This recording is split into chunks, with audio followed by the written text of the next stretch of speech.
Hamas ने rocket Israel पर दागे, झटका चीन को क्यों लगा, कैसे बिगड़ा ड्रैगन का बड़ा प्लान। यहाँ पर चीन के राष्ट्रपति शी जिनपिंग ने जून में बीजिंग में फिलिस्तीन के राष्ट्रपति से मुलाकात की थी और इजरायली प्रधानमंत्री बेंजामिन नेतन्याहू को चीन की आधिकारिक यात्रा के लिए आमंत्रित किया था।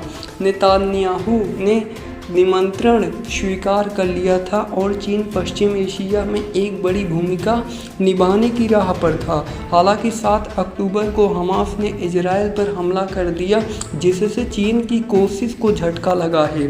इजराइल पर हमास के हमले के बाद नेतन्याहू की इस महीने के अंत में होने वाली चीन यात्रा को लेकर अनिश्चितता पैदा हो गई है। विशेषज्ञों का कहना है कि इजराइल हमास युद्ध को लेकर चीन की तटस्थता से इजराइल निराश है, लेकिन अरब देशों के साथ करीबी संबंध बनाकर चीन को लंबे समय में फ़ायदा हो सकता है।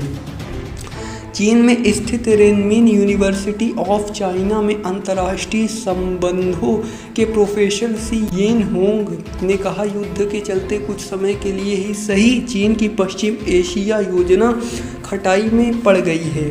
इजराइल का पक्का समर्थक अमेरिका प्रत्यक्ष या अप्रत्यक्ष के रूप में शामिल है। चीन की सुनने वाला कौन है।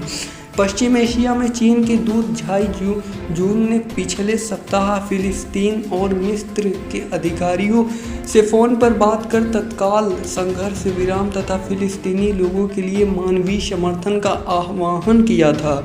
झाई ने इजराइल अधिकारियों को यह भी कहा कि चीन का फिलिस्तीनी मुद्दे पर कोई स्वार्थ नहीं है, लेकिन वह हमेशा शांति, निष्पक्षता और न्याय के पक्ष में खड़ा रहा है।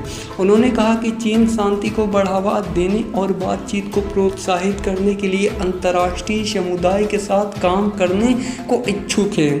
चीन विदेश मंत्री वांग यी ने अधिक दृढ़ता से फिलिस्तीन का समर्थन करते हुए कहा कि मामला की जड़ यह है कि फिलिस्तीनी लोगों के साथ न्याय नहीं किया गया है। वांग ने ब्राज़ील के राष्ट्रपति के एक सलाहकार के साथ बातचीत के दौरान कहा, इस संघर्ष ने एक बार फिर साबित कर दिया है कि फिलिस्तीन मुद्दे को हल करने का रास्ता जल्द से जल्द वास्तविक शांति वार्ता फिर से शुरू करने और फिलिस्तीनी राष्ट्र के वैध अधिकारों को साकार करने में निहित है।